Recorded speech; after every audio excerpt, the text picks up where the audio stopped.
ముట్టడి చేసి విజయమై పదా స్వర్ణం కోసం చిత్తుల కాచే నయనమై పదా స్వర్ణం కోసం చేతుల చాచే హృదయమై పదా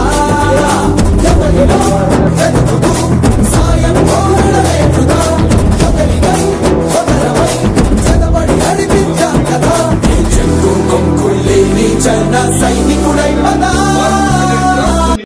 నషా ముక్త భారత్ నిర్మాణమయ్యే వరకు ప్రతి ఒక్కరు కంకణం కట్టుకొని మీ వంతుగా అయినంత మట్టుకు సాటి వాళ్ళకి చెప్పాలి. ఈరోజు మనం నేర్చుకున్నాం మన కుటుంబ సభ్యుల వరకు ఎంఈ గారు చెప్పిన విషయాలు, మేము చెప్పిన విషయాలు, మీ అధ్యాపకులు చెప్పిన విషయాలు మీ కుటుంబం వరకు తీసుకెళ్ళాలి. ఇప్పుడు మీరు చదువుకుంటుర్రు, మన ఇంట్లో వాళ్ళు చదువుకున్నారో లేదో తెలియదు. మరి మనం చదువుకున్నందుకు మనకు తోచిన సహాయం మనం చేయాలవద్దా? మన కుటుంబం మన పైన